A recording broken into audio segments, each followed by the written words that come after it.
Cinema की तालीम ऐसी है कि जिसको आप जितना आगे तक आप उसको बढ़ाते चले जाओगे तो जाहिर सी बात है कि नई जनरेशन बहुत अग्रेसिव तरीके से आएगी। फादर थे जो मेरे उस दौरान, वो भी काफ़ी सपोर्टिव रहे। उन्होंने कहा कि इंजीनियरिंग नहीं करानी है, मतलब हर कोने पे एक दुकान है और मैं नहीं चाहता किसी एक दुकान का प्रोडक्ट बन के तो मुझे कल मेरे को ही हर कोने पे टकराए। तो तब मैंने अपने फादर को बोला कि मुझे फिल्म मेकिंग करनी है, I want to become a director, film director.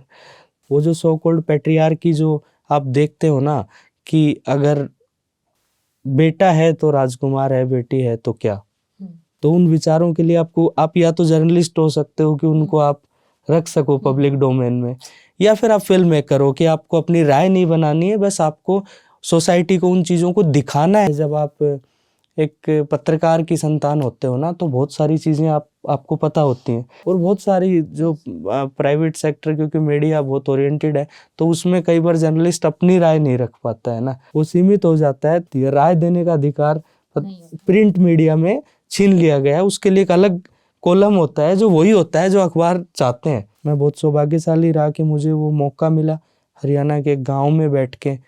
आज भी अगर सोचते हैं तो बहुत वो चीज़ें कॉम्प्लिकेटेड लगती हैं, और ये मेरे हिसाब से हिंदुस्तान की सबसे छोटी यूनिवर्सिटी होगी जहाँ पर 150-200 बच्चे हैं। जो भी नए सपने हैं, जो भी लोग इसमें आना चाहते हैं, तो मैं उनसे सिर्फ एक बात कहना चाहता हूँ कि वो इस फील्ड की सिर्फ चकाचौंध देख कर ना आए। जो आपने मेरे से सवाल किया, असल में वो सवाल ये था कि जो गरीब परिवार के लोग हैं, तो उसके लिए यही है कि जितना हो सके अपनी अच्छी तरीके से तैयारी करके जो सरकारी फिल्म संस्थान है उनमें एडमिशन लेने की कोशिश कीजिए। तो वहाँ पर मुझे लगता है मुंबई में 20-25 हज़ार रुपये लेकर हर दिन मेरे हिसाब से हज़ारों युवा जाते हैं, और 2-4-5-10 दिन उस सारी चीज़ों को देखने के बाद वो वापस लौट आते हैं। उनको मोटिवेट करने का काम और उनको एजुकेट करने का काम वो उनके अभिभावकों का है। सिनेमा वो है जो आपके समाज में चीज़ें चल रही हैं उसको एक मनोरंजन वाले पर्सपेक्टिव में लेने की ज़रूरत है। अगर आप ये बोलेंगे कि जो सिनेमा है वो समाज सुधारक वाली फॉर्म में आ जाए, तो फिर तो उस समाज का मुझे नहीं पता कैसे कल्याण हो सकता। अगर क्यूरियोसिटी को एक हल्का सा रास्ता दे दे तो वो हो सकता है उसको बहुत सेंसिटिव, बहुत जिम्मेदार आदमी बना दे।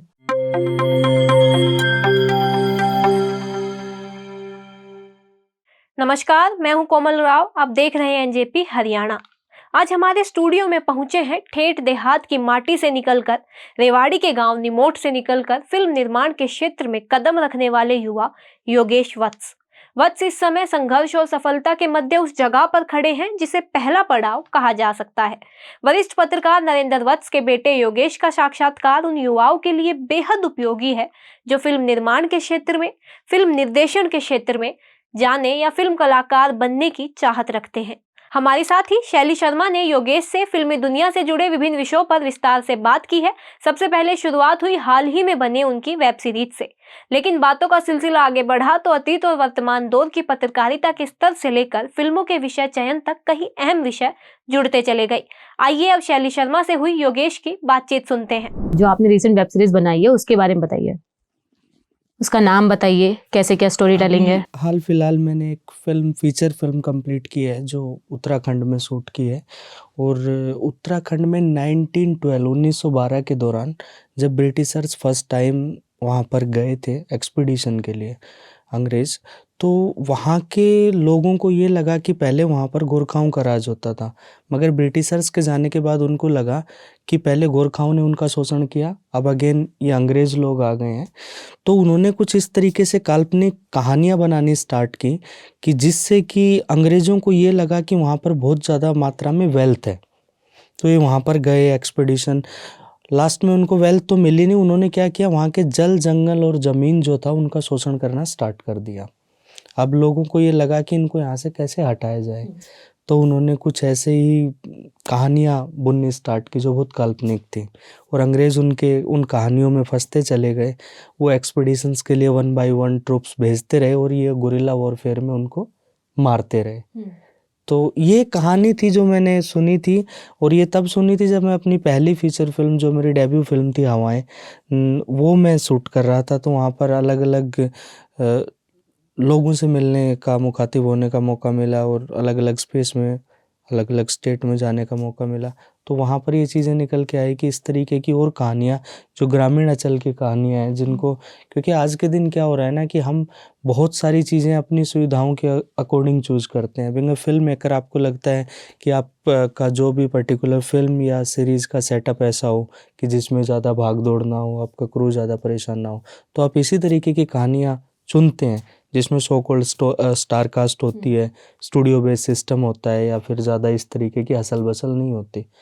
तो वो जो कहानियाँ जो जो ग्रामीण अंचल में फैली हुई हैं, वो जो कहानियाँ जो दादी नानी से सुनते आए हैं, वो जो कहानियाँ जो एक समाज के एक तबके से इत्तेफाक रखती है, तो उनको कौन कहेगा, है ना। तो वो उन चीज़ों के लिए ये कॉन्सेप्ट फिल्म स्कूल वगैरह जो भी था स्टार्ट हुआ कि इस तरीके से बच्चे सिनेमा में आए, फिल्में बनाएं, तो एक समाज का एक कहीं न कहीं उन लोगों का जो समाज के मुहाने पर खड़े हैं, उनका प्रतिनिधित्व वो लोग कर सकें, being a author, being a film maker, being a journalist.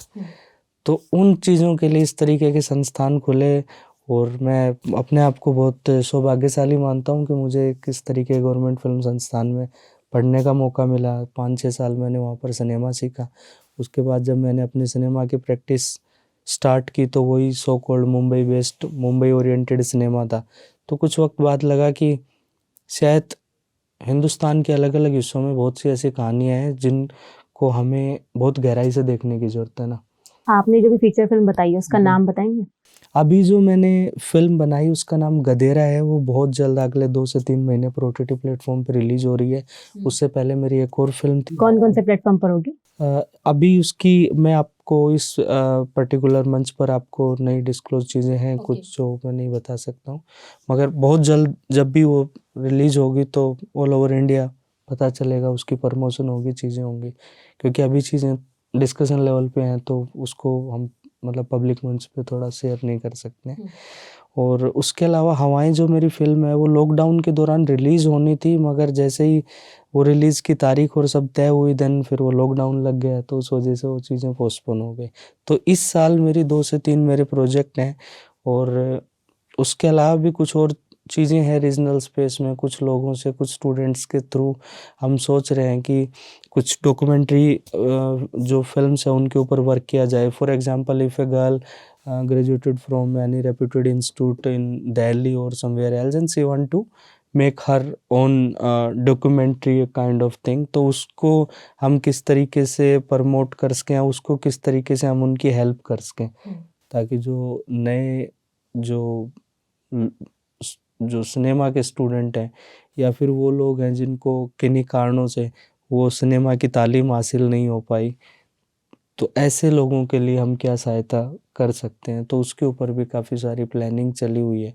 और जितना हो पा रहा है, चाहे मैं हूँ या मेरे यार दोस्त हों, तो हम उन सब चीज़ों में भी काफ़ी हद तक इंडल्ज हैं, ताकि उनके लिए भी हम प्लेटफॉर्म प्रोवाइड करें। हालांकि हमें खुद के प्लेटफॉर्म के लिए बहुत जिद्दोजहद करनी पड़ रही है, मगर फिर भी वही है, सिनेमा की तालीम ऐसी है कि जिसको आप जितना आगे तक आप उसको बढ़ाते चले जाओगे तो जाहिर सी बात है कि नई जनरेशन बहुत अग्रेसिव तरीके से आएगी और उसी तरीके का अगर सिनेमा कहेगी तो जाहिर सी बात है वो सिनेमा मास पे इम्पैक्ट डालेगा। और अगर वो सिनेमा इम्पैक्ट डालता है तो लगता है सही नज़र में वही सिनेमा है।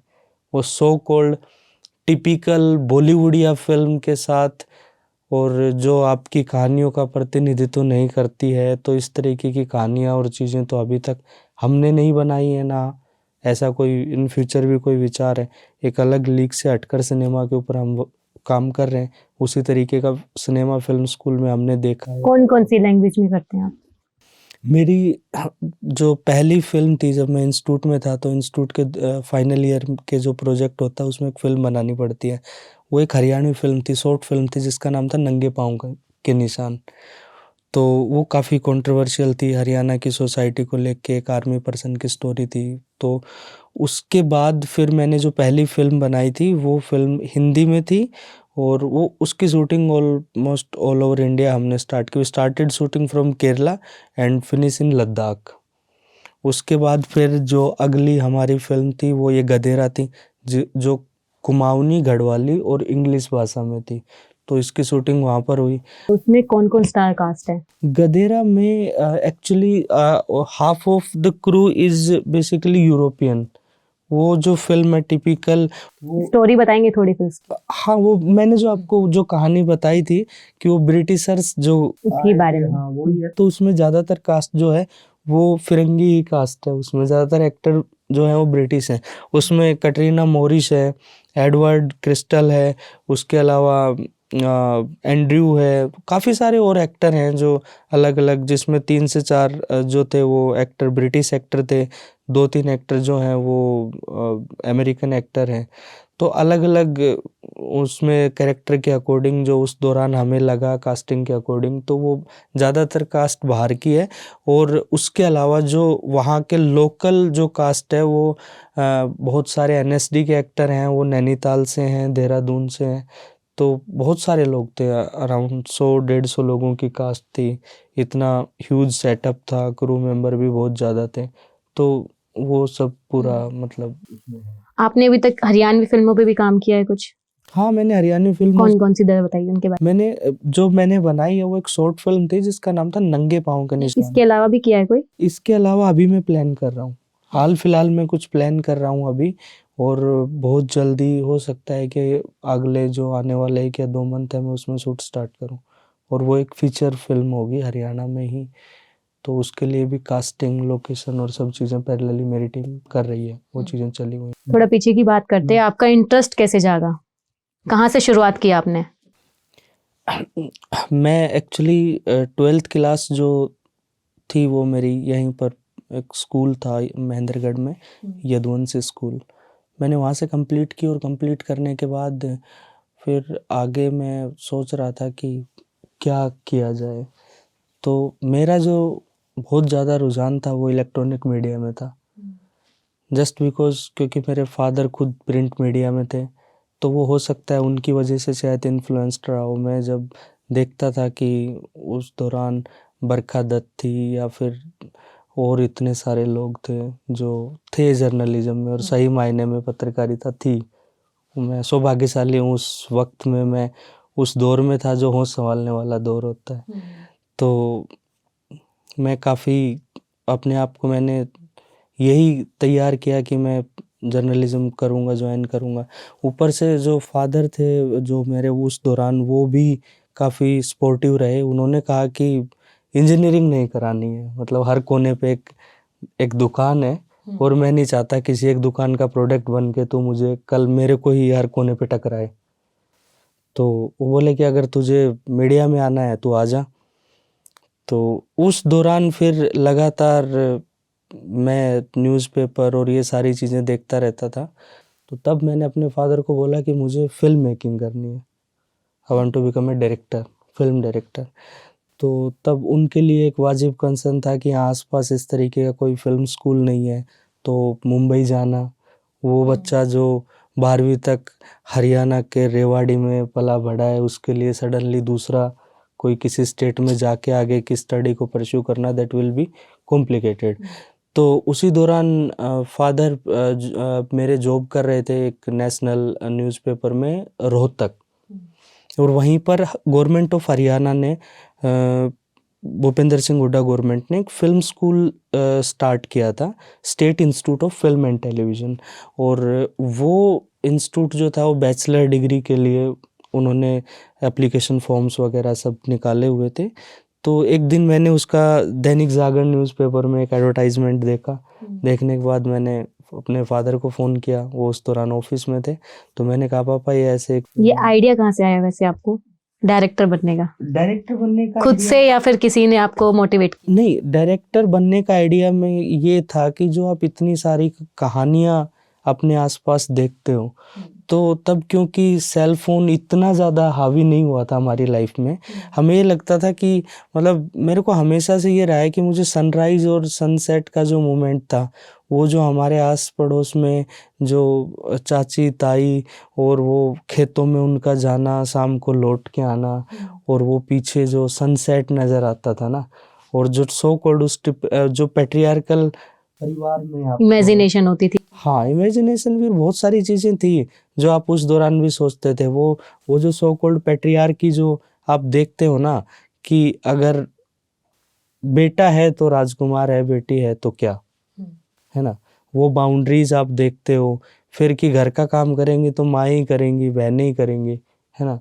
बेटा अगर है तो वो राजा बाबू ही है बिल्कुल। ना?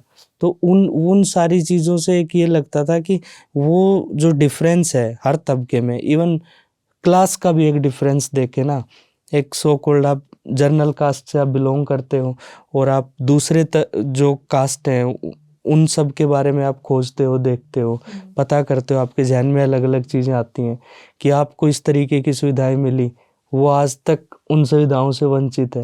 तो वो इक्वालिटी की बात करना, चीज़ों की बात करना, वो बहुत रिबेल से विचार थे। बिल्कुल। तो उन विचारों के लिए आप या तो जर्नलिस्ट हो सकते हो कि उनको आप रख सको पब्लिक डोमेन में, या फिर आप फ़िल्म मेकर हो कि आपको अपनी राय नहीं बनानी है, बस आपको सोसाइटी को उन चीज़ों को दिखाना है, अवेयर करना है। सोसाइटी की राय जाननी है कि ये देखिए ये आपका समाज है जो आप नज़दीक रह के नहीं देख पा रहे हो, ये मैंने एक विजुअल पीस तैयार किया है, अब आप इसको देखिए और देखने के बाद आप इस पे आँख बंद करना चाहते हैं, खोलना चाहते हैं, अपने आप को इस चीज़ को लेके संभालना चाहते हैं, आने वाली जनरेशन को संभालना चाहते हैं, that is completely up to you.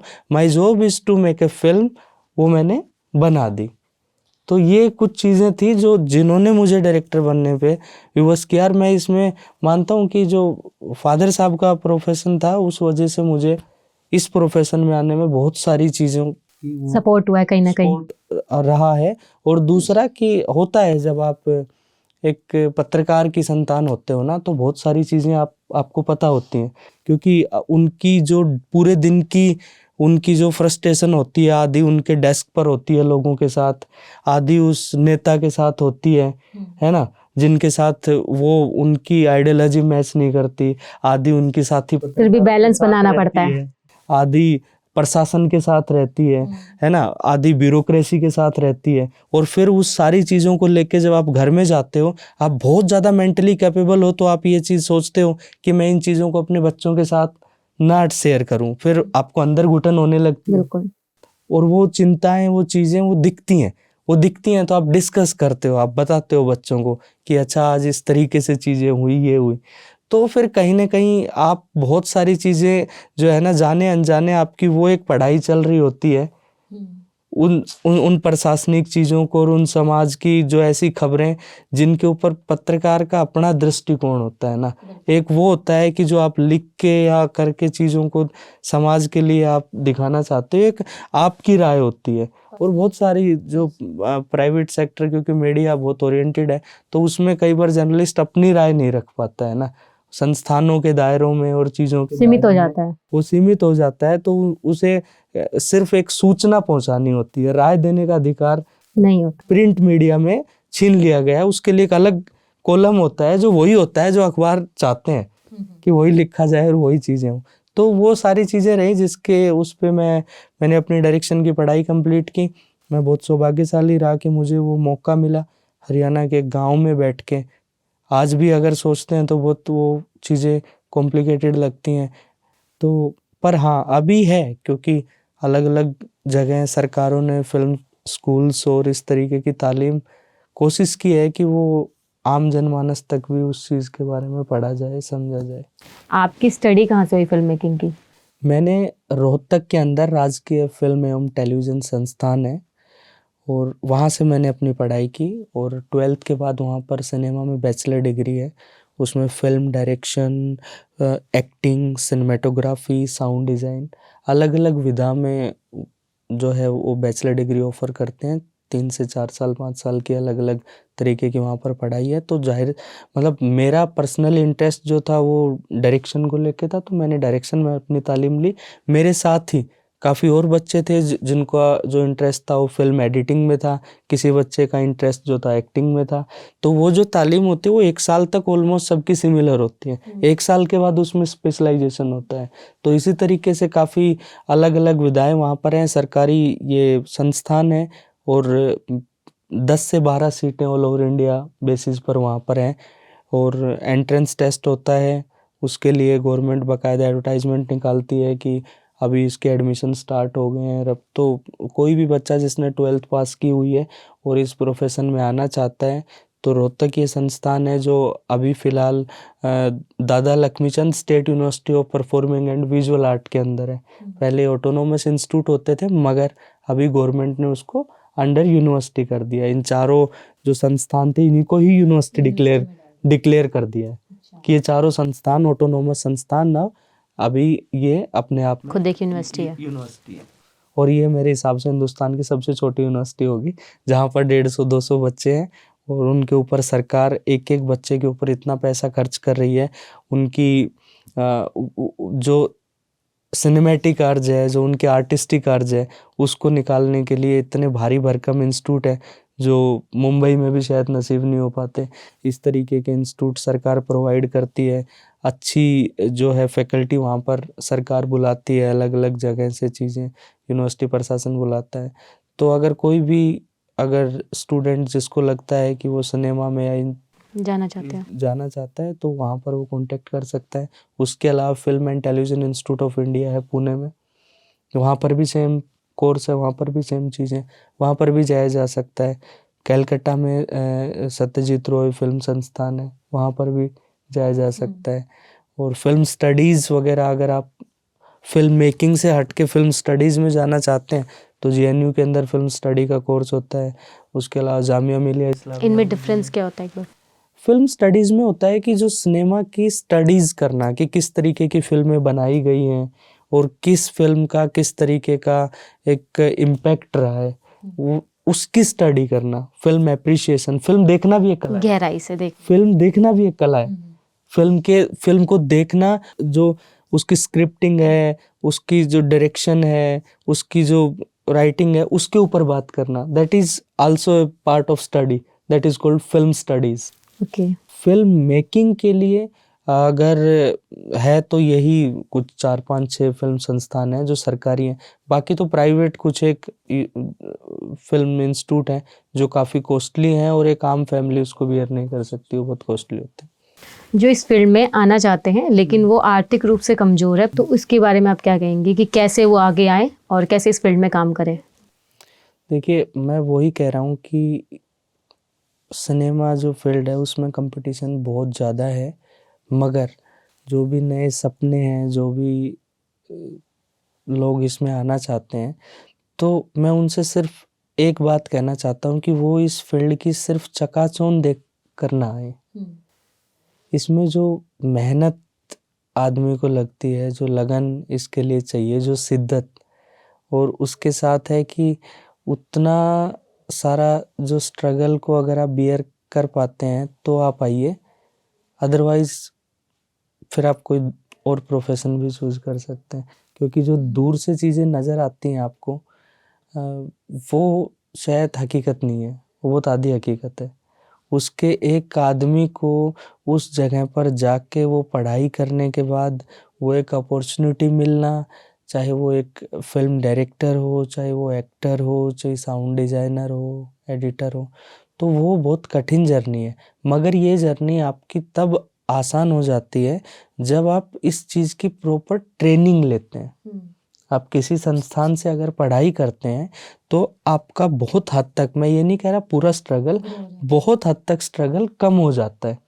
क्योंकि आप उस फील्ड में जा रहे हो, आप पढ़ लिख कर जा रहे हो, आप तो सब नॉलेज है उसमें, नहीं है जो सिर्फ सपने देखकर और चकाचौंध देखकर वहां पहुंच गई है ना। आपने उस पर्टिकुलर फील्ड की ट्रेनिंग ली है और जाहिर सी बात है कि वो ट्रेनिंग लेने के बाद अब आप सिर्फ फिल्म मेकिंग ही कर सकते हैं, आप कोई दूसरा किसी प्रोफेशन का पार्ट नहीं हो सकते, क्योंकि आपकी तालीम वो है। तो मुझे लगता है कि आप जो आपने मेरे से सवाल किया, असल में वो सवाल ये था कि जो गरीब परिवार के लोग हैं, तो उसके लिए यही है कि जितना हो सके अपनी अच्छी तरीके से तैयारी करके जो सरकारी फिल्म संस्थान है उनमें एडमिशन लेने की कोशिश कीजिए। उनमें फीस कम होती है, उनमें फीस भी कम होती है। आपको वहाँ पर जो फैकल्टी है, जो प्राध्यापक हैं वो भी अच्छे मिलेंगे, वहाँ पर आपको टेक्निकल इक्विपमेंट्स भी अच्छे मिलेंगे जिनमें आपकी ट्रेनिंग बहुत अच्छे ढंग से होगी। और जब आप उस इंडस्ट्री का पार्ट बनेंगे, जब आपको एक अपॉर्चुनिटी मिलेगी कुछ भी चीज़ डायरेक्ट करने की, चीज़ें करने की, तो आप घबराएंगे नहीं, क्योंकि आप उस पूरे प्रोसेस से वाकिफ हैं, पता होता है। और लगातार मतलब it's a kind of cup of T for you. आप इतने सारे प्रैक्टिस में हैं और आप वहाँ जाते हैं तो आपके लिए सब चीज़ें नॉर्मल है, और आप एक सिर्फ सपनों के बेस पे आप अपना बोरिया बिस्तर बांध के तो चले सब जाएं, नया है। तो वहाँ पर मुझे लगता है मुंबई में 20-25 हज़ार रुपये लेकर हर दिन मेरे हिसाब से हज़ारों युवा जाते हैं, और 2-4-5-10 दिन उस सारी चीज़ों को देखने के बाद वो वापस लौट आते हैं। और बहुत सारे लोग हैं, उनको वो बहुत टैलेंटेड भी होते हैं, मगर उनको वो रास्ता प्रॉपरली नज़र नहीं आ पाता है। आप नेशनली और इंटरनेशनली किन किन एक्टर्स से मिल चुके हैं? मैंने खुद इंटरनेशनली तो मैंने आपको बताया कि जो मेरी लास्ट फिल्म थी इसमें काफ़ी कास्ट है जो बाहर के अलग अलग कंट्रीज से है। नेशनली भी मैंने काफ़ी किरण कुमार, परीक्षित साहनी, ये खुद मेरी फिल्मों का हिस्सा रहे हैं। उसके अलावा जिम्मी सर हैं, और बहुत सारे और भी लोग हैं जो कहीं ना कहीं, या तो मैं कोई ऐड डायरेक्ट कर रहा हूँ तब उनके साथ मुलाकात हो, या फिर आप जब मैं फिल्म स्कूल में था उस दौरान भी काफ़ी विजिटिंग फैकल्टी, जैसे सौरभ शुक्ला सर हैं, इरफान खान से हमारा काफ़ी अच्छा कॉन्टेक्ट रहा। तो उसके अलावा और भी बहुत सारे लोग हैं। मतलब हम सिर्फ उन लोगों की बात करते हैं जिन्हें हम चेहरे, जो हमें अमूमन फिल्म स्क्रीन पर दिखते हैं, उसके पीछे के जो लोग थे एक डायरेक्टर को बनाने में, वो उनका योगदान ज़्यादा होता है। कि एक इतने सारे जो इंडस्ट्री में डायरेक्टर थे वो लोग आते थे एज एन विजिटिंग फैकल्टी, वो हमें फिल्म संस्थान में पढ़ाते थे। उसके अलावा हमारी खुद की जो फैकल्टी थी वहाँ पर, वो लोग भी अच्छे अच्छे नामचीन संस्थानों से थे। फिल्म एंड टेलीविज़न इंस्टीट्यूट जो है पुणे, वहाँ के काफ़ी सारे लोग थे। National institute of design Ahmedabad के काफ़ी लोग थे। JNU के काफ़ी सारे प्रोफेसर थे। जामिया मिलिया से काफ़ी सारे प्रोफेसर रहे। तो आपको हर तरीके की फिल्म मेकिंग, आप इंस्टीट्यूट से पास आउट होने के बाद आप किसी तरीके का भी सिनेमा बनाना चाहो, चाहे आप डॉक्यूमेंट्री बनाना चाहो, चाहिए आप ऐसा इंडिपेंडेंट फिल्म मेकिंग करना चाहो, या मुंबई बेस्ड किसी स्टूडियो को ज्वाइन करके वो सो कॉल्ड बॉलीवुड या फिल्म बनाना चाहो, तो वो सब के लिए उस तरीके की चीज़ें होती हैं। और उसमें बहुत सारे लोग जुड़ते हैं उस जर्नी में, जिनकी अपनी तालीम अलग अलग संस्थानों से, अलग अलग एक्सपीरियंस से होते हुए निकल के। अब हम लैंग्वेज की बात करते हैं, जैसे कि बॉलीवुड में लैंग्वेज का स्तर थोड़ा सा गिरता जाता है। देखिए, अब एक चीज़ ये है कि अगर बच्चे मोटिवेट होते हैं, वो सबसे पहले उनको मोटिवेट करने का काम और उनको एजुकेट करने का काम वो उनके अभिभावकों का है। सिनेमा वो है जो आपके समाज में चीज़ें चल रही हैं उसको एक मनोरंजन वाले पर्सपेक्टिव में लेने की ज़रूरत है। अगर इससे ज़्यादा हावी करके आप लेंगे और आप ये बोलेंगे कि जो सिनेमा है वो समाज सुधारक वाली फॉर्म में आ जाए, तो फिर तो उस समाज का मुझे नहीं पता कैसे कल्याण हो सकता है। जो अपना गवर्नमेंट है उसने सेंसर बोर्ड लगाया हुआ है, वो सामने एक फिल्म पे लिखती है ये UA जो भी इतने सारी कैटेगरी बनाई हुई है, तो वो उसी हिसाब से पेरेंट्स को अपने बच्चों के लिए चूज करना चाहिए कि उनको कौन सी फिल्म दिखानी चाहिए, कौन सी नहीं दिखानी चाहिए, है ना। तो ये एक प्रोसेस है। इस प्रोसेस में मतलब हम अपने बच्चों से चुप के ये बोलें कि आज हमारे समाज में भी एक हम बात करें कि शादियां होती हैं तो बच्चे भी होते हैं, है ना। अब ये क्यूरियोसिटी एक छोटे बच्चे में भी होती है कि वो पूछ सकता है अपने पेरेंट्स से कि बच्चे कैसे होते हैं। एक उनको धमकाना, है ना, उनको धमका के और उनको उस चीज़ के बारे में उनको बिल्कुल डरा के उनकी क्यूरियोसिटी को ख़त्म कर देना। और दूसरा एक इस तरीके की सेक्स एजुकेशन जिसमें ये चीज़ बताया जा सके, ताकि धीरे धीरे जब बच्चे का डेवलपमेंट हो तो उसको समझ में आए कि अगर उसके साथ भी कोई लड़की अगर पढ़ रही है, कोई बच्ची, तो उन चीज़ों को लेके वो उतना उसको सेंसिटिव होना बहुत ज़रूरी है। नहीं तो वो उसकी क्यूरियोसिटी उसको जाहिल भी बना सकती है। और आप उसी अगर क्यूरियोसिटी को एक हल्का सा रास्ता दे दे तो वो हो सकता है उसको बहुत सेंसिटिव, बहुत जिम्मेदार आदमी बना दे। तो बात वही है कि ये जो पहली जो स्टेज आती है ना, ये घर से और चीज़ों से होती है। हम अमूमन क्या करते हैं कि समाज के कोने पे खड़े होकर हम देखते हैं अच्छा ये चीज़ गलत हो रही है तो इस वजह से हो रही है, ये चीज गलत हो रही है तो ये इस वजह से हो रही है। हम खुद के अंदर नहीं झांकना चाहते हैं, है ना, हम अपनी रिस्पॉन्सिबिलिटी से बच के किसी और के ऊपर जिम्मेदारी डालना चाहते हैं। और ये मुझे लगता है समाज का पतन यहीं से स्टार्ट होता है। जब एक माँ बाप अपने बच्चे की परवरिश की नैतिक जिम्मेदारी, उसके नैतिक मूल्य उसे बताएंगे, उसे सो कॉल्ड आइडियल बनाने की जरूरत नहीं है ना, बिल्कुल खुले विचारों के साथ सब चीजें एक्सप्लेन करें। उसको इतना आइडियल बना दो कि वो सुबह शाम प्रार्थनाएं करता फिरे, मंदिरों की घंटियां बजाता फिरे, और बाहर जाके उसका आचरण जो है वो ऐसा हो जाए कि वो एक जाहिल की तरह बिहेव करे। तो ऐसा समाज और ऐसा नागरिक बनाने की जरूरत नहीं है। उसकी हर एक जो भी उसकी क्यूरियोसिटी है, चाहे वो दूसरे सेक्स को लेके हो, अगर आपके साथ कोई फीमेल पार्टनर है उसके साथ कैसे बिहेव करना है, या फिर समाज में और इतनी सारी चीज़ें हैं जो बहुत प्रोहिबिटेड हैं, आप अल्कोहल की बात करो, आप और दूसरे नशों की बात करो, तो पेरेंट्स उनको बता सकते हैं, वो सिखा सकते हैं कि ये चीज़ सही है, ये चीज़ गलत है, इस उम्र में ये चीज़ की जा सकती है, और ये चीज़ करता है तो इसका ये इम्पैक्ट होते हैं। पर हम तुम्हें रोक नहीं रहे, अगर तुम अपनी क्यूरियोसिटी के लिए वो चीज़ चाहते हो तो आप वो करो, एक्सपीरियंस करो, देन हमारे साथ भी करो, आपको क्या लगा। तो ये जो सोच जिस दिन हो जाएगी तो उस दिन हम ये बात नहीं करेंगे कि सिनेमा में ये गलत हो रहा है, इसकी वजह से हमारी जनरेशन स्पॉइल हो रही है। सिनेमा कोई रेस्पॉन्सिबल नहीं है। बहुत कितने ऐसे लोग हैं हिंदुस्तान के जो सिनेमा देखने जाते हैं। एक तबका है जो साधन संपन्न तबका है, आजकल इतनी महंगी महंगी टिकटें हैं, एक आम फैमिली अपने घरों में रहती है तब भी बच्चे बिगड़ जाते हैं। तो उसके लिए कौन रेस्पॉन्सिबल था, माँ बाप या सिनेमा? पेरेंट्स होते और एनवायरनमेंट होता। वही तो डेफिनेट वही एक बात। धन्यवाद, आपको फ्यूचर के लिए शुभकामनाएं।